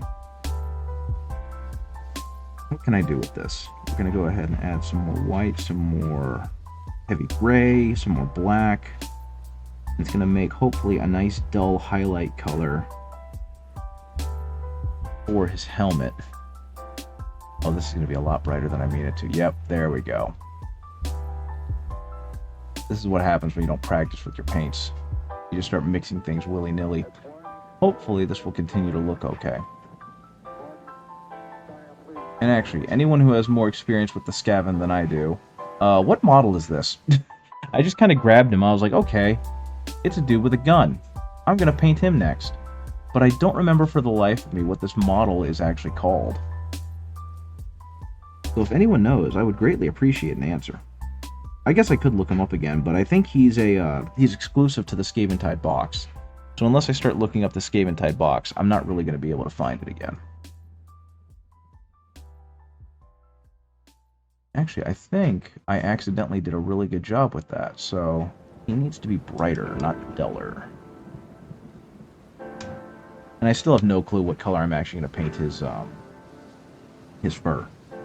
That is still eluding me. That's the only reason why his fur hasn't been painted yet, is I'm not sure what color I should go with here. Officially, the Ratgat forever. Fair enough. Behold the Ratgat! Now give me your fucking money! Gunfire, or gunshots, and laughter ensues. Now, actually, there is, I mean, have you seen the actual Ratling gun, Mommy Dova? Because there is an actual model for the Ratling gun, and it's glorious. It's one of my favorite models in all of Warhammer Fantasy. And if you haven't seen it, then I'm going to drop what I'm doing, and you're going to get a chance to see it, because it's a very funny model. I feel kind of bad because one of the people that got me into 40k, he really wanted to do Skaven, and he really kind of didn't have the chance, and he definitely doesn't have the time anymore. And I got him a rattling gun, like a metal rattling gun, and I got him some clan rats, and they were supposed to go into his rat mech army, but that never happened.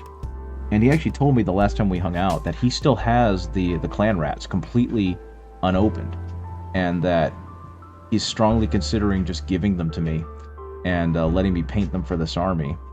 And while I want to say no because those are his, he'd probably get more joy out of seeing them painted and in an army than sitting in a box somewhere.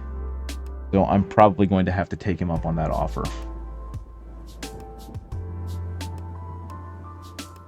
But yeah, I don't know if this is supposed to be tradition or anything, but he was a guest at my wedding. I invited him, and I got all of the wedding party presents. I got them, and since we're all into 40K, we're all into miniatures, I got them all some kind of minis. So, like, I have a friend who really likes skeletons, and he doesn't have a skeleton army. He actually plays orcs, but I got him some, I think they were death rattle skeletons, which was the wrong type, but he was happy. And I have another friend who wanted to play Khorne and demons, so I got him some bloodthirsters. I can't remember the names of them anymore. And then I got my Skaven friend some rats. Yeah, I think I meant to get him Ossiarch Bone Reapers, but I made a mistake, and I got him Death Rattle skeletons from the Soulblight Gravelords. And don't get me wrong, he was happy with them, but it was like, oop, wrong army. Okay, I think I'm going to have to dull down the color of that metal, or at least add some brown and texturing to it. I've got a mock list for the Soulblight that's just 140 Death Rattle skeletons and like 3 dudes. I mean, that's definitely a way to go about it. That's not the way I would go about it, but that is definitely a valid way of going about it.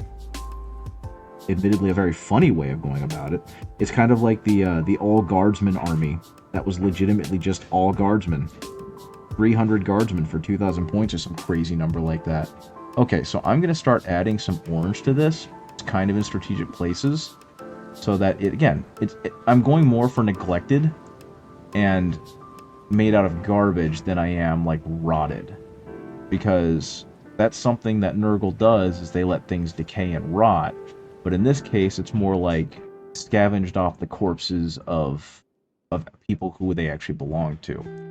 So I'm doing a little bit of more strategic placement of this orange, where it probably would be if it had been left out until some fortunate Skaven happened to wander by it or come across it, you know what I mean?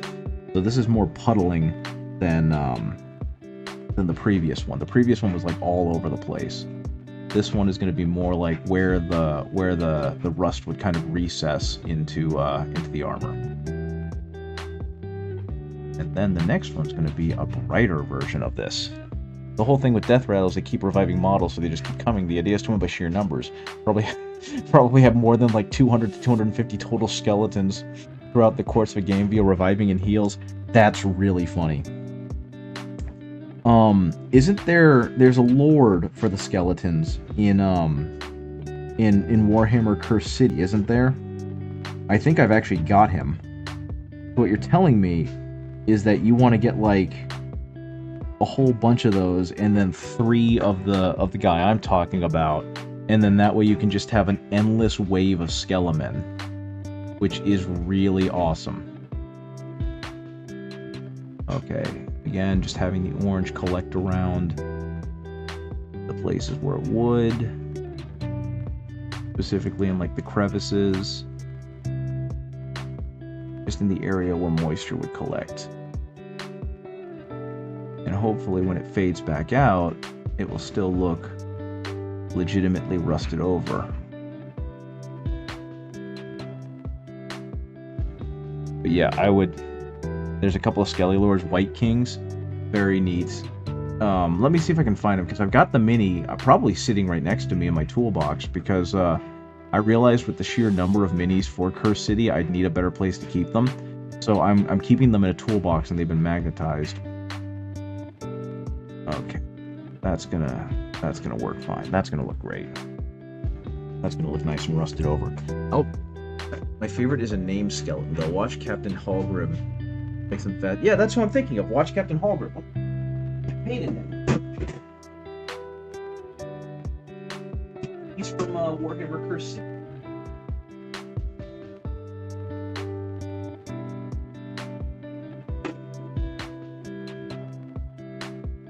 This guy, right?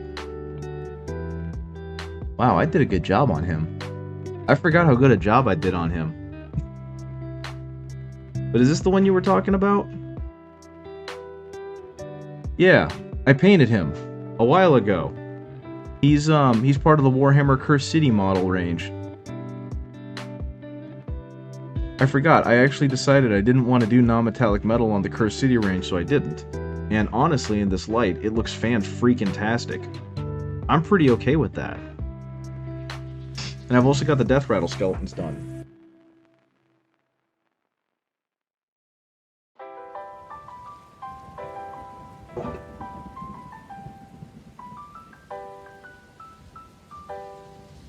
Yeah, there they are. 10. I don't have 140 skellies done. I've got 10. So I've got a number. Maybe 20. I could be wrong. But yeah, there they are. Wow, this light does make them look really good. There's my Skeleman. And you can see they're obviously not painted to the same level of detail as most of my other stuff. But this was meant to be for a board game, so I could afford to make them look not as good. You know what I mean? But I do have a decent number of them.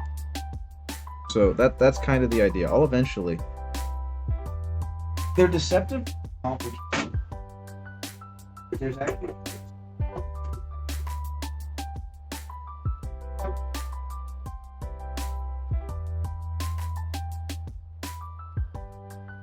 Oh, right. It's 10 skeletons.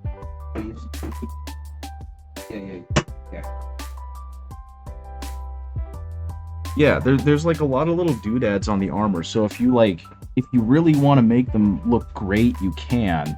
If you're not too worried about it, then you don't have to. Also, there we go. You see how the armor looks nice and rusted over now? I'm good at my job. And then I've got this, I actually probably can add a little bit of rust into the knife. But yeah, they're like they were oddly not super difficult to paint, but at the same time there was a lot more to them than I expected when I was painting them. You know what I mean? Like, I kind of expected them to be an easy paint job, no problem, but there's so many little bits and bobs in them that it was like, oh, you've actually got to focus a little bit with these guys. Okay, so he's creeping closer to done, and I'm pretty happy with that. I think, though, what I want to do is I want to go darker with his gun. Like, the issue I'm having right now with the gun is it's very bright, and I don't like that. So I'm actually going to go ahead and paint back over everything except for the skull and the wood, so that I can potentially make the metal barrel have more contrast. Because that's what's really bothering me right now is the metal barrel. It's very flat, and I think part of that is because I'm basically working in shades right now, you know what I mean? It's all just variants of gray and washed out black. So hopefully what I can do here is, instead of going all the way up to this gray, let's see, maybe I need to add more black to that, because it is not dulling back down, it is not darkening the way I want it to. There we go.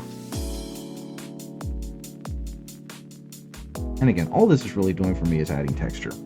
And this is kind of where I really enjoy this part of the process, is just, you know, being in play mode, where I don't have exactly an idea of what I'm looking for, just kind of a general one, and then me just kind of futzing around with the paint is allowing me to figure out what I want and what I don't want. That's where a lot of the joy of this hobby comes in for me, especially now that I'm good enough to actually do this stuff. I used to be very anxious about, oh my goodness, is my paint job good enough? Am I making it hit the right colors? And now it's just like, I'll get there eventually. It's not that big a deal. I will find what I'm looking for as long as I keep pushing and prodding. Okay. There we go. Oh, he was completely off camera. My apologies. So there we go. Now I've got a slightly darker barrel to go off of. And once it dries a bit, I can go ahead and hit it with a slightly lighter version of this, but only in certain spots, so we still get this nice shadow color. Okay, let's see what we got here. And again, this is something I like to do. I don't know if this is actually good quote-unquote painting technique, but what I basically do with a bad brush is I'll kind of dry it out, get like a flat look to it, and then I'll just kind of gently dry brush with it. That way, it gives me all that texture I want. If I were working on a commission piece and like a display piece or a competition piece, I wouldn't do this because this leaves too much up to texture of the brush. And at least my understanding is that when you do competition pieces, they want everything to look intentional. You know what I mean? So they don't want it to look like you just dry brush the shit out of it to get the color that you got, or to get the texture that you got. And of course, I'm talking more about like Golden Demon shit. I have no idea how it works with local competitions. I did okay enough to win third, but I'm still not sure what I could have done better. So, are Iron Fists good in the game? Iron Fists are like a successor chapter that I don't know much about. I think you're talking about Iron Hands. And they used to be. I think they were nerfed recently because they were too good. And so that was kind of a problem. They gave a lot of good bonuses to vehicles. And those vehicles became really, really good. And it's not even really the Iron Hands. I think it's like the detachment. I forget what it's called. The Iron Storm detachment. So the only thing they had was a named character named Iron Father Pharaohs. And he was apparently okay. Like, not super great, but definitely worth taking because of his abilities. Speaking of TTV Dog, Iron Hands detachment got nerfed because of Dark Angels. That would make sense. But yeah, how's it going? How is your day going? What are you up to? As you can see, I'm painting this dude, just trying to make him look a little bit more weathered and gross. Trying to figure out what I can do to make the highlights read a bit better. So what about the Dark Angels made the Iron Hands, or the Iron Storm detachment, really good? As someone who has not played much, I am curious as to what caused that to happen.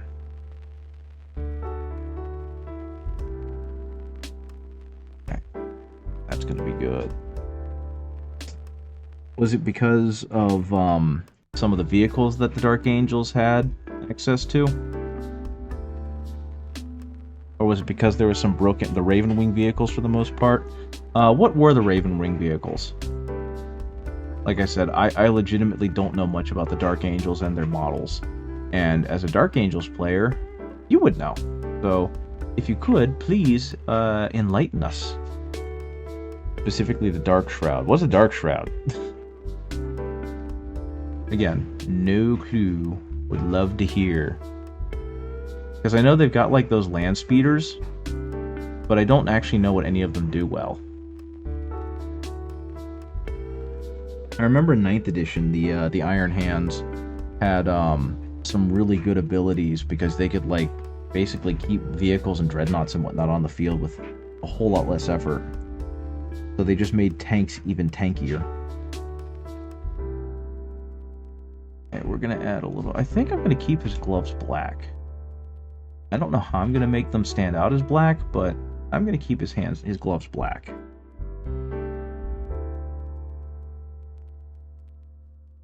Okay, let's see what we got here. I'm gonna go ahead. Again, this is gonna be metal, so it's just gonna need a very deft touch of slightly lighter colors in less places, covering less of the hand, so that way it can really show off the highlight. And hopefully I'm able to get this done. The Dark Shroud makes your model stupidly hard to kill and pass, with a lot of extra power with all the buffs in Iron Storm. I mean, that makes sense. I probably talked about it before, but I really wish that Games Workshop would kind of just make up their mind with the Codex non-compliant chapters. Since they already get their own codex, they should also get their own points values and whatnot for the models they're getting from the basic Space Marine codexes. They should be done a lot more like how the Chaos God-aligned factions do.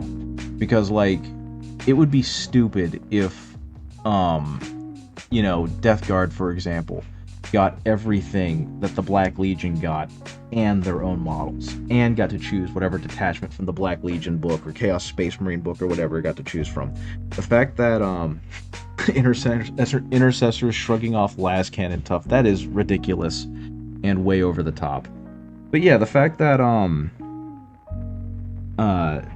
the Divergent chapters get to have all of the detachments that Codex compliant chapters get and their own unique units, that doesn't sit right with me. That feels weird, because they're the only armies in the game that get that privilege. You know what I mean?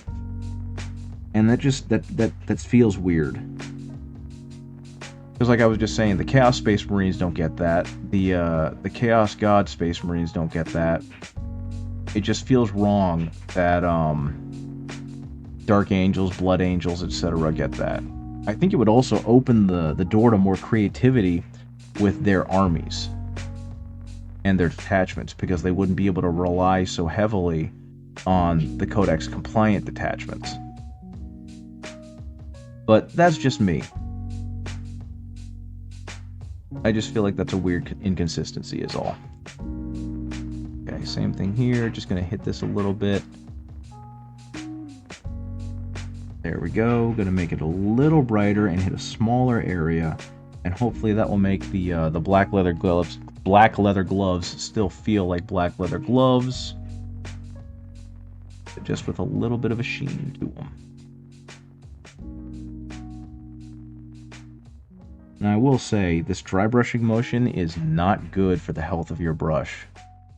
In my case, I'm not too worried about it because this is an old beat up brush. But if you've got a nice, expensive, like Winsor & Newton or Da Vinci or Artis Opus brush, don't do this. You are going to destroy your brush. Buy a cheap synthetic brush and do it with that. But yeah, as a Dark Angels player, what do you think? Do you think that they should have their own codexes and their own, like, faction-specific points and stat blocks for a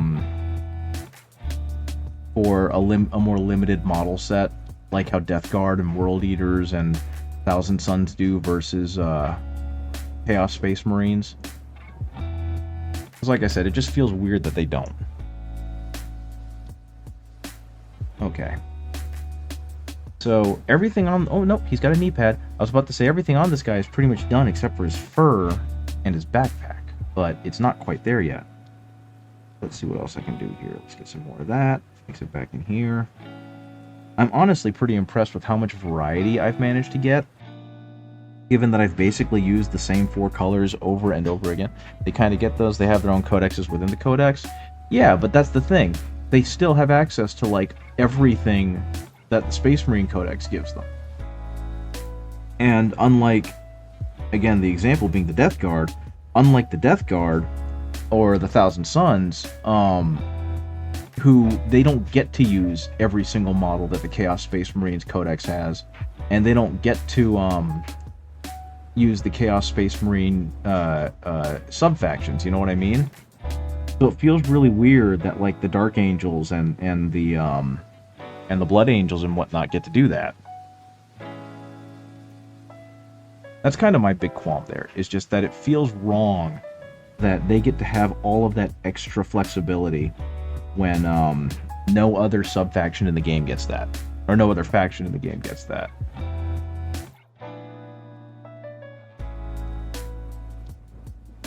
Okay. So that's just me.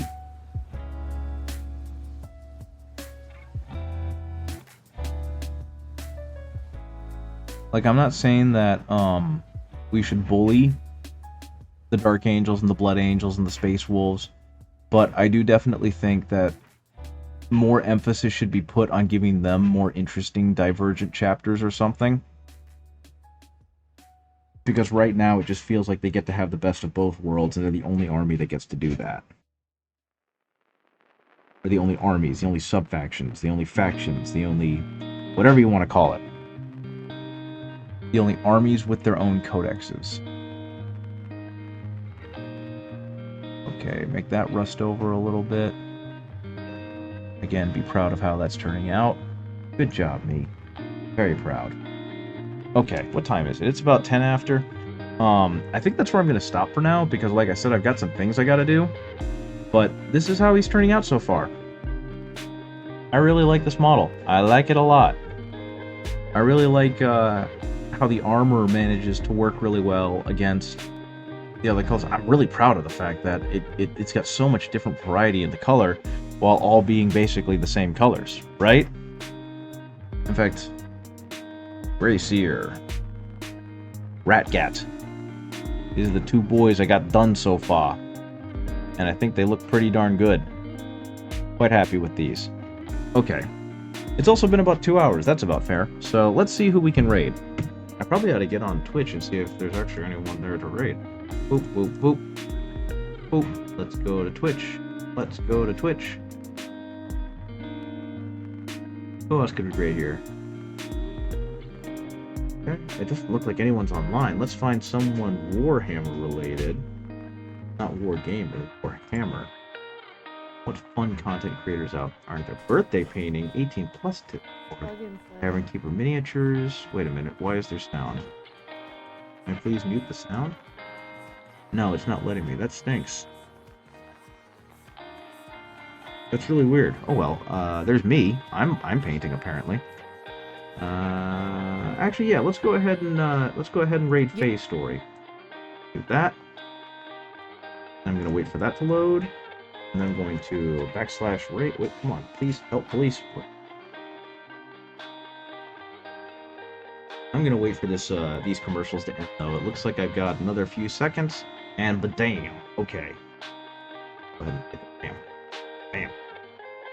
Okay. Once again, guys, thank you for being here. I appreciate it. Thank you for joining me. I hope you had a good time and learned something. I will see you next week on Tuesday, and bye. Bye-bye.